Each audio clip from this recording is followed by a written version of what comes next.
महाराष्ट्राच्या विधानसभेची आचारसंहिता जी आहे ती आज लागू शकते। लोकशाहीचा उत्सव जो आहे तो खऱ्या अर्थानं आजपासून सुरू होऊ शकतो, कारण आज दुपारी निवडणूक आयोगाची पत्रकार परिषद जी आहे ती होते। विधानसभेचे अध्यक्ष राहुल नार्वेकर आपल्या सोबत आहेत। सर, खऱ्या अर्थानं ज्याची वाट सगळेच राजकीय पक्ष बघत होते, निवडणुका कधी लागणार, आचारसंहिता कधी लागणार, वेळापत्रक कधी जाहीर होणार, तो दिवस जो आहे तो आजचा खऱ्या अर्थानं समोर आलेला आहे। आज प्रेस होते, काय एकंदरीत सांगा? निश्चितच आतुरतेने सर्वच राजकीय पक्ष असतील किंवा राजकीय कार्यकर्ते असतील, हे आतुरतेने नेमके निवडणुकीचं काय वेळापत्रक येत आहे ह्या संदर्भात वाट पाहत होते। आणि 3:30 वाजता मला माध्यमांमधून असं समजतंय की केंद्रीय निवडणूक आयोगाने पत्रकार परिषद घेण्याचं ठरवलेलं आहे आणि त्या पत्रकार परिषदेत कदाचित हे वेळापत्रकही जाहीर होण्याची संभावना आहे आणि त्यानंतर आचारसंहिता ही राज्यात लागू होऊ शकते। महाराष्ट्र आणि हरियाणा दोन राज्याच्या निवडणुका ज्या आहेत ते जाहीर होऊ शकतात।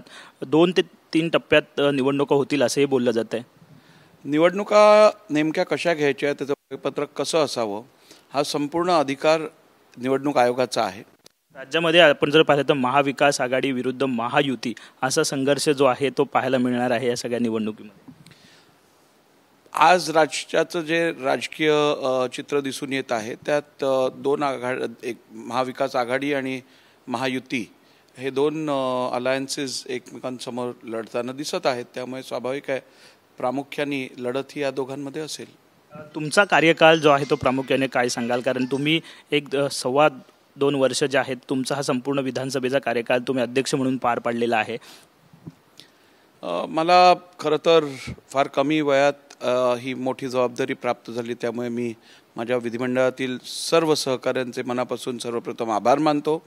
त्या सर्व नेते मंडळींचा आभार मानतो ज्यांनी माझ्यावर विश्वास ठेवून ही जबाबदारी मला सोपवली।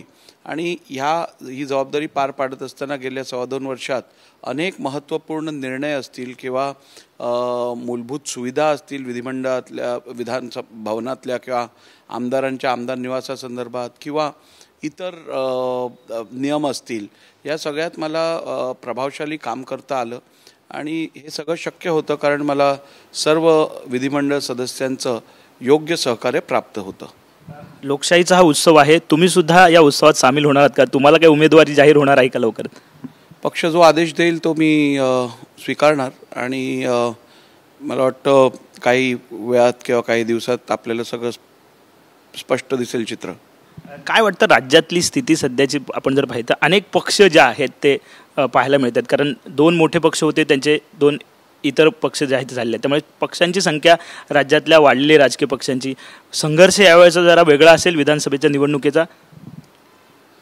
नाही, मला वाटतं राज्यातली जनता ही सुज्ञ आहे। राज्यातल्या जनतेला आपला विकास कोणी केला आहे, लोकहिताची कामं कोणी केलेली आहेत, राज्यातल्या मूलभूत सुविधा कोणी सुधारल्या आहेत, राज्यातल्या गोरगरीब जनतेला कोणी न्याय दिला आहे, राज्यातल्या महिला वर्गाला कोणी सन्मानाची वागणूक दिलेली आहे, या सगळ्या विषयांचा विचार करून राज्यातली जनता योग्य निर्णय घेईल।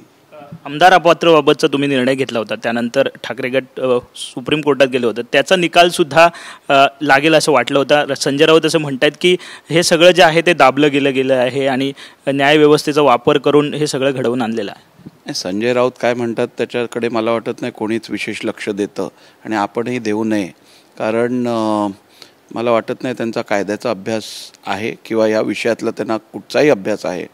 मी जो निर्णय दिलेला आहे तो निर्णय अत्यंत शाश्वत आणि कायद्याला धरून दिलेला निर्णय आहे। सुप्रीम कोर्टाच्या ज्या गाईडलाईन्स होत्या त्याचं तंतोतंत पालन केलं गेलं आहे आणि माझ्या निर्णयात प्रत्येक बाब एक्सप्लेन केली गेलेली आहे, त्यामुळे मला वाटत नाही या निर्णयात कुठच्याही प्रकारचा बदल होईल।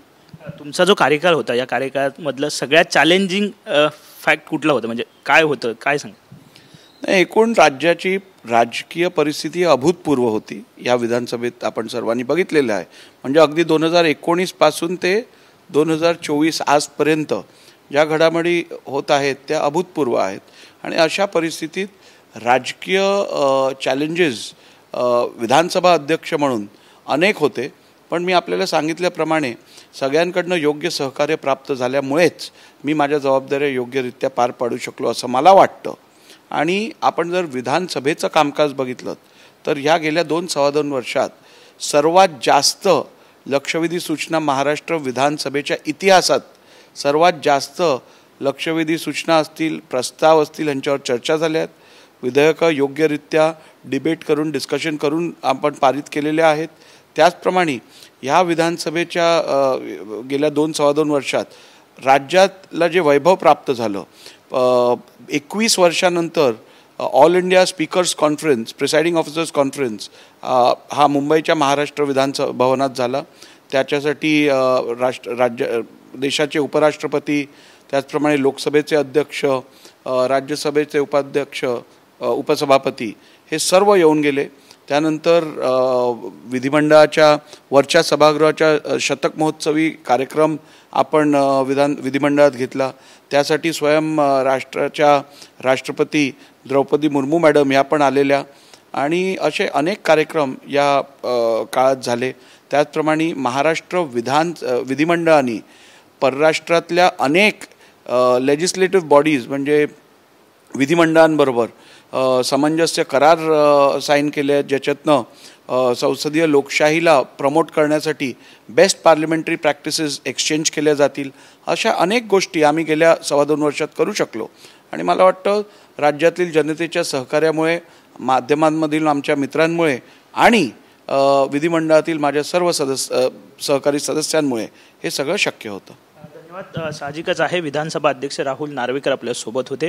विधिमंडळाचा कामकाज त्यांनी 2-2.25 वर्ष जो आहे तो पार पाडलेला आहे. अनेक अडचणींना सामोरे जात त्यांनी हा संपूर्ण कामकाज जो आहे किंवा कार्यकाळ जो आहे तो पूर्ण केलेला आहे. आता विधानसभेची निवडणूक पुन्हा एकदा लागणार आहे आणि त्यानंतर सगळेच राजकीय पक्ष ह्या लोकशाहीच्या उत्सवात उतरणार आहेत आणि संपूर्ण राजकीय सामना जो आहे तो महाराष्ट्रात आपल्याला पाहायला मिळेल.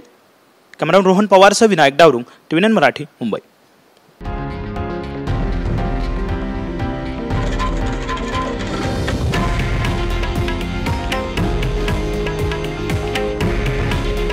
हे आहे देशातील नंबर 1 न्यूज नेटवर्क आणि आपण पाहत आहात TV9 मराठी. काळजी तुमची, हित महाराष्ट्राचं.